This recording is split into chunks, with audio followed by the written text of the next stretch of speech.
राधे राधे, जय जय श्री सीताराम। आज योग वशिष्ठ महारामायण उपसम प्रकरण।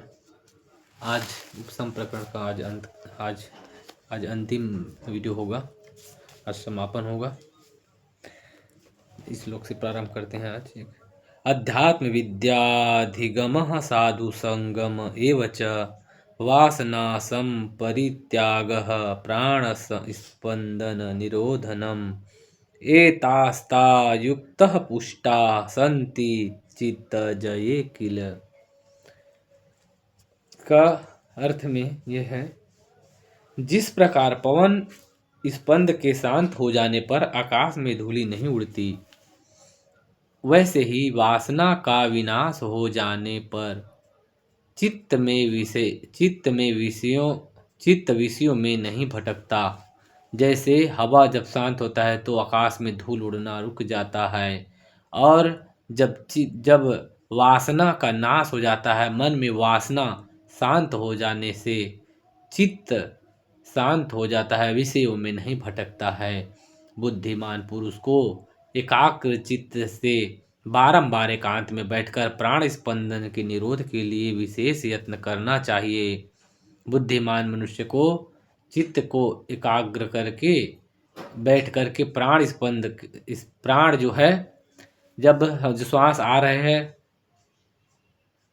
श्वास जा रहे हैं, उसको देखना, उसका ध्यान करना।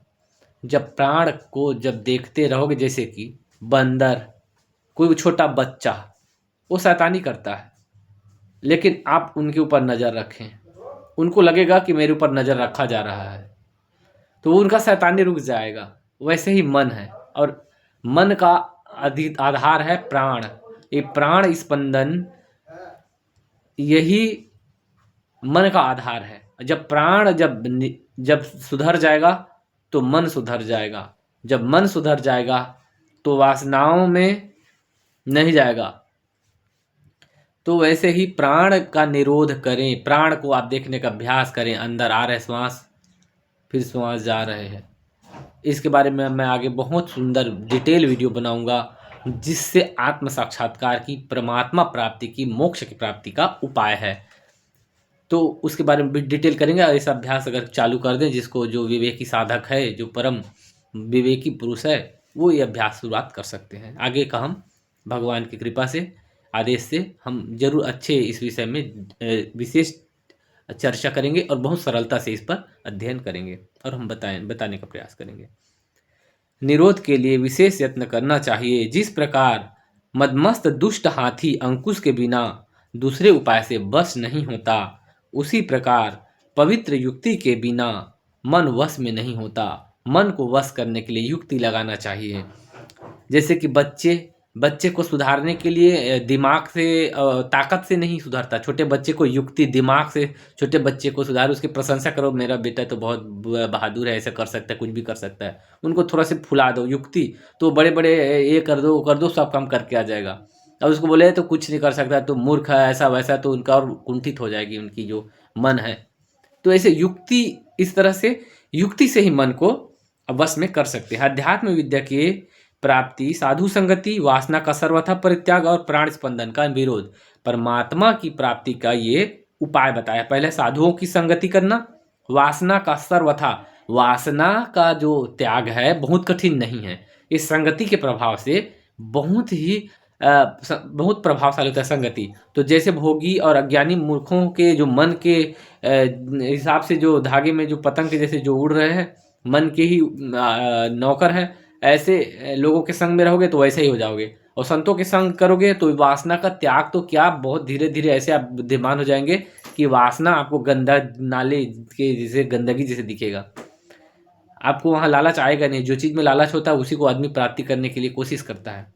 ठीक है, छोटा बच्चा एक टिकिया बिस्किट चॉकलेट के लिए वो प्रयत्न करता है, क्योंकि उसमें सुख दिखता है, तभी तो ना। बड़े बुद्धिमान हो जाए, जब 50 साल के, 40 साल का, वो चॉकलेट के लिए थोड़ी अपनी जान दे देगा, है ना। आप समझ गए होंगे। जब एक सीढ़ी चढ़ जाएंगे तो दूसरा दूर का दिखाई देगा, 2 सीढ़ी चढ़ जाएंगे तो और दूर का दिखेगा। तो ऐसे एक एक सीढ़ी ही यात्रा करने से फिर आगे आपको मार्ग दिखता जाएगा, और आपकी अध्यात्म और योग्यता बढ़ता जाएगा, और बड़ी बड़ी कठिन लगने वाले वासनाओं की शांति, इच्छाओं का त्याग, ये सब चीज़ सहज हो जाएगा, आपको बाद में पता ही नहीं चलेगा। इस तरह से तो बहुत ही इसको असंभव नहीं समझना चाहिए, हम तो संसारी हैं, हम तो पापी हैं, हम तो गृहस्थी हैं, ये सब अपने आप का पतन का बहुत बड़े अपने पैर में कुल्हाड़ी मारने की जैसा ऐसा सोच, ऐसा मेरे गुरुदेव भगवान बार बार कहते हैं। ठीक है, अब प्राण स्पंदन का विरोध, निरोध, जो प्राण है उसका नियंत्रण करने का अभ्यास, श्वास में ध्यान करने का प्राणायाम समझ लीजिए। ये सभी युक्तियां चित्त पर विजय प्राप्त करने के लिए दृढ़, निश्चित रूप से दृढ़ उपाय है। ये जो 3-4 उपाय जो बता रहे हैं ना, यही अपने चित्त पर विजय पाने के लिए, चित्त के शांत होने से ही जगत शांत हो जाता है, जगत दिखता नहीं है और अपने आत्मा, वास्तविक जो सत्ता है, ब्रह्म रूप अपने आत्मा प्रकट हो जाता है। इससे इनसे तत्काल ही विचार चित्त पर विजय प्राप्त हो जाती है। ये जो उपाय मैंने बताया, उपर्युक्त इन 4 युक्तियों के रहते जो पुरुष हठ से चित्त को वशीभूत करना चाहते हैं, जिद करके, हठ करके, उनके संबंध में मेरा यही मत है कि वे दीपक का परित्याग करके अंजनों से अंधकार का निवारण करना चाहते हैं। दीपक को लेकर जाओगे तो अंधकार मिटेगा, परंतु आप काजल को हाथ में लेकर के जाओगे तो कभी प्रकाश अंधेरा मिटेगा क्या? नहीं। तो जब हमारे पास इतना सुंदर 4 युक्तियाँ दी, उसके बाद हट करके मैं ये नहीं करूँगा, मैं क्रोध नहीं करूँगा, ऐसे करके अगर कोई हट करके बस करे तो नहीं, युक्ति से मुक्ति हो जाता है। तो उपर्युक्त इन 4 युक्तों को त्याग कर जो पुरुष चित्त या चित्त के निकटवर्ती अपने शरीर को स्थिर करने के लिए यत्न करता है, मतलब हठ से, उन हठ करने वाले पुरुषों को विवेकी लोग हठी समझते हैं। हठी बनने से काम नहीं चलेगा, युक्ति से ही मुक्ति होती है। आज के लिए इतना ही।